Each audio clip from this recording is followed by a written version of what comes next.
Shalom, selamat malam sahabat GPIB. Dalam program Neko pada malam hari ini bersama dengan saya, Pendeta Eklesia Gordon Salau. Saya pendeta jemaat di GPIB Sion Nunukan, dan khususnya saya melayani di Bakal Jemaat Alang Imbuanan Semuku dan Pospelkes Timur Kebayagan dan juga Pospelkes Kasih Kristus. Mari Bapak Ibu, sebelum kita memulai renungan kita satu dalam doa, kita berdoa. Terpujilah Engkau ya Tuhan yang telah membangunkan kami mulai dari pagi sehingga kami dapat melakukan aktivitas kami dan pekerjaan kami masing-masing, sehingga pada malam hari ini sebelum kami beristirahat kami mau mendengarkan firman-Mu yang menuntun kehidupan kami agar jauh lebih baik lagi daripada sebelumnya. Inilah doa kami ya Tuhan, kiranya Tuhan menyertai, memberikan kami pengertian, bahkan dengan tuntunan Roh Kudus dapat menolong kami melakukan firman-Mu dalam kehidupan kami sehari-hari. Dalam nama Tuhan Yesus kami berdoa. Amin. Sahabat GPIB, mari kita merenungkan firman Tuhan ini. Dalam pembacaan kita malam hari ini terambil dari Kitab Imamat, pasalnya yang ke-25, ayat yang ke-8 hingga ayat ke-13. Saya akan membaca untuk kita semuanya. Selanjutnya, engkau harus menghitung 7 tahun sabat, 7 kali 7 tahun, sehingga masa 7 tahun sabat itu sama dengan 49 tahun. Lalu engkau harus memperdengarkan bunyi sangkakala di mana-mana pada bulan ke-7, tanggal 10 bulan itu. Pada hari raya pendamaian, kamu harus memperdengarkan bunyi sangkakala itu di mana-mana seluruh negerimu. Kamu harus memutuskan tahun ke-50 dan mengumumkan pembebasan di negeri itu bagi segenap penduduknya. Itu harus menjadi tahun Yobel bagimu. Dan masing-masing harus pulang ke tanah miliknya dan kepada kaumnya. Tahun ke-50 itu harus menjadi tahun Yobel bagimu. Jangan kamu menabur, dan apa yang tumbuh sendiri dalam tahun itu jangan kamu tuai. Dan pokok anggur yang tidak dirantingi jangan kamu petik buahnya, karena tahun itu tahun Yobel. Haruslah itu kudus bagimu, kamu harus makan dari apa yang tumbuh dan sendirinya di ladang. Pada tahun Yobel itu masing-masing harus pulang ke tanah miliknya. Demikian pembacaan Alkitab. Sahabat GPIB, kita pasti pernah melihat atau mempunyai gunting yang ada di rumah, dan gunting ini memiliki dua belah mata ya, pisau, dan di berbeda posisi. Ada yang posisinya di bawah, ada pisau yang posisinya di atas, serta bergerak dengan arah yang berlawanan seperti itu. Jika kedua belah ini kaku dan berjauhan seperti itu dan menolak untuk bekerja sama karena perbedaan masing-masing posisinya, gunting ini tidak akan berfungsi sebagaimana layaknya gunting seperti itu. Namun ketika ada dua belah yang berbeda seperti ini, kemudian disatukan oleh satu poros kecil di tengahnya, ini sahabat GPIB, perbedaan itu justru melahirkan sebuah kekuatan. Dan fungsi utama gunting itu bukanlah untuk merusak demi kehancuran, tetapi untuk memotong ikatan dan membebaskan sesuatu yang tersangkut atau merapikan apa yang tidak beraturan seperti itu.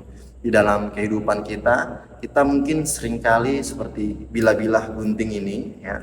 Kita berbeda latar belakang, berbeda suku, berbeda pandangan, berbeda status sosial, namun kita dipersatukan oleh Kristus sebagai porosnya. Ya, perbedaan itu bukan alat untuk melukai, kemudian dan lain sebagainya, melainkan perbedaan itu harus menjadi kekuatan untuk memotong belenggu keadilan, kemiskinan, dan kerusakan lingkungan. Jadi malam hari ini sahabat GPIB, kita, saya, dan kita semuanya dipanggil untuk menjadi alat, dipanggil untuk menjadi agen pembebasan atau pembebas bagi alam dan sesama kita. Mari kita lihat dalam teks pembacaan kita pada malam hari ini, di mana sahabat GPIB ayat 8 sampai dengan 13 ini juga masih berbicara tentang salah satu ketetapan Allah yang luar biasa bagi umat Israel, yaitu tahun Yobel. Berasal dari kata Ibrani Yobel yang berarti tanduk domba, karena tahun itu ditiup sebagai tanda pembebasan setelah siklus 7 kali 7 tahun berlalu, yaitu pada tahun ke-50 seperti itu. Jadi sahabat GPIB, ada 3 esensi dari tahun Yobel yang digambarkan dalam teks pembacaan kita pada malam hari ini. Yang pertama kita bisa lihat di ayat yang ke-11 hingga ayat yang ke-12, sahabat GPIB, ini berbicara tentang pembebasan tanah dan alam. Jadi pada tahun ke-50, tanah tidak boleh ditanami dan apa yang tumbuh dengan sendirinya itu tidak boleh dituai secara komersial. Jadi ini adalah masa perhentian penuh bagi alam. Allah mengingatkan umatnya bahwa bumi ini bukan milik mutlak manusia untuk dieksploitasi tanpa batas. Jadi alam itu memiliki hak untuk beristirahat dan memulihkan dirinya sendiri seperti itu. Dan menghargai alam adalah bentuk pengakuan bahwa Allah adalah pemilik kehidupan. Kemudian sahabat GPIB, kita melihat ayatnya yang ke-10, ini tentang pemulihan harkat hidup manusia, di mana ketika kita membacanya bahwa kamu harus menguduskan tahun ke-50 dan mengumumkan pembebasan di negeri itu bagi segenap penduduknya.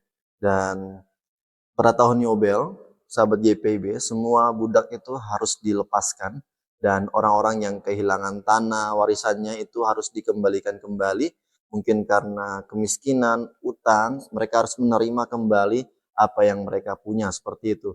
Dan ini adalah restorasi sosial terbesar di mana Allah ikut mengintervensi struktur sosial agar tidak ada yang memisahkan, ya, tidak ada jurang yang memisahkan yang abadi antara si kaya dan si miskin seperti itu. Harkat manusia itu harus dipulihkan tanpa memandang masa lalu yang kelam dalam kehidupan mereka. Kemudian jemaat Tuhan, kita lihat di ayat yang ke-13 ini tentang keadilan di tengah keberagaman. Jadi setiap orang yang kembali ke tanah miliknya dan ke tengah-tengah kaum keluarganya, Allah mendesain tahun Yobel itu agar keberagaman suku dan keluarga di Israel itu tetap terpelihara seperti itu. Tidak punah karena penindasan ekonomi, kemudian keadilan ditegakkan agar semua orang di latar belakang apapun memiliki kesempatan yang sama untuk hidup layak di hadapan Tuhan. Sekarang, sahabat GPIB, apa relevansi firman Tuhan mengenai tahun Yobel bagi kehidupan kita di masa kini seperti itu? Dan khususnya dalam konteks tema minggu ini, gereja yang menghargai keberagaman dan tema SBO pada malam hari ini itu menjadi agen pembebas bagi alam dan sesama seperti itu. Secara teologi, sahabat GPIB, Yesus Kristus telah menggenapi tahun Yobel itu secara rohani melalui pelayanannya, kemudian melalui kematiannya dan kebangkitannya seperti itu. Kita bisa baca dalam Lukas pasal 4 ayatnya yang ke-18 hingga 19. Kemudian tugas pembebasan itu diestafetkan kepada kita sebagai gereja untuk diutus untuk menerapkan esensi Yobel dalam dua arah praktis. Pertama, kita harus menjadi agen pembebas bagi sesama dan menghargai keberagaman di sekitar kita. Masih banyak sesama kita yang terbelenggu oleh stigma, diskriminasi, kemiskinan, maupun pengabaian hak hidup. Ya. Kemudian menghargai keberagaman berarti kita menolak untuk tidak merendahkan orang lain hanya karena mereka itu berbeda daripada kita, dari sudut pandang, budaya, dan lain sebagainya. Kita dipanggil seperti fungsi gunting tadi, ya, yang dimana kita harus memotong tali ketidakadilan, ya. Ketika ada jemaat atau masyarakat yang termarginalkan, gereja harus hadir memperjuangkan harkat hidup mereka.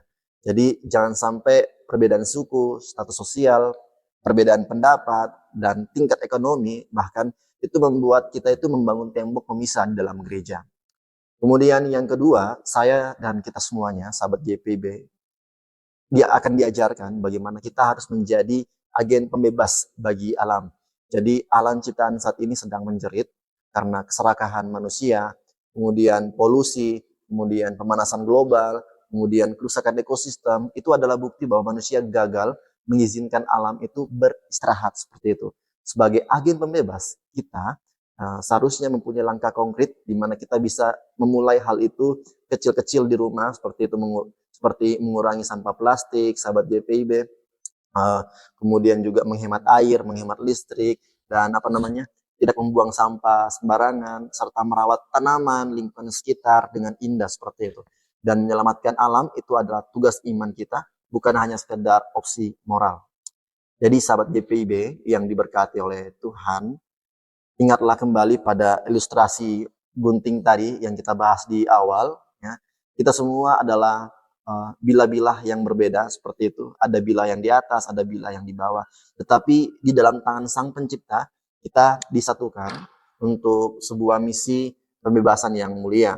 Mari kita menjadikan komunitas kita, persekutuan kita, jemaat kita sebagai wadah yang inklusif. Tempat di mana setiap orang tanpa memandang keberagaman, ya, kemudian tempat di mana orang merasa dihargai, dipulihkan, dan dimanusiakan seperti itu. Dan mari kita berkomitmen untuk menjaga bumi yang Tuhan titipkan agar kita tetap menjadi tempat, agar bumi ini menjadi tempat yang layak bagi kehidupan dan generasi yang mendatang.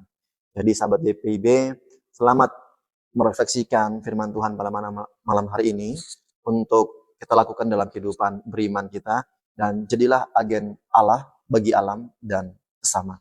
Tuhan Yesus memberkati kita semuanya. Amin. Mari kita tutup Alkitab kita. Satu dalam doa kita berdoa. Terpujilah Engkau ya Tuhan yang memberkati kami tanpa kami sadari. Engkau terus ada bersama dengan kami. Bahkan ketika firman Tuhan hadir pada malam hari ini, mengingatkan kami sebagai agen yang sudah seharusnya membawa kedamaian, sudah seharusnya membawa cinta, dan sudah seharusnya memberikan cinta dan kasih terhadap alam ciptaan juga seperti itu. Dan kami mohon Tuhan Yesus, Tuhan tolong mampukan kami agar kami dapat memahami lebih jauh lagi firman Tuhan yang kami renungkan tadi, dan juga dengan pertolongan Roh Kudus mengingatkan kami dan membimbing kami ke dalam kehidupan kami sehingga kami dapat melakukan firman Tuhan ini dalam kehidupan kami sehari-hari. Dan kami juga mau berdoa untuk sahabat GPIB yang mendengarkan renungan pada malam hari ini. Tuhan tolong berkati sahabat-sahabat GPIB yang sedang dalam pergumulan, entah itu kesehatan, masalah ekonomi, masalah keluarga, bahkan juga kekhawatiran tentang sesuatu hal. Tuhan tahu apa yang mereka butuhkan, dan dengan penuh kerendahan hati, kiranya Tuhan menjawab setiap apa yang mereka rindukan, setiap apa yang mereka harapkan, dengan tentunya berdasarkan dengan untuk kemuliaan nama Tuhan, dan semuanya terjadi sesuai dan seturut kehendak Tuhan. Dan kami juga berdoa Tuhan Yesus, biarlah malam hari ini menjadi malam yang baik untuk kami beristirahat dalam tidur kami yang nyenyak. Tuhan tolong pulihkan bagian-bagian tubuh yang terasa sakit, letih, dan lain sebagainya, bahkan psikis, energi, kiranya semuanya terbarukan ke dalam tangan dan berkat yang Tuhan berikan dalam tidur kami yang nyenyak, sehingga besok pagi kami dapat bangun dengan tubuh yang sehat dan melakukan pekerjaan kami atau aktivitas kami masing-masing. Inilah doa kami ya Tuhan, dalam nama Tuhan Yesus kami berdoa dan mengucap syukur. Amin. Sahabat GPIB, selamat malam, selamat beristirahat. Shalom.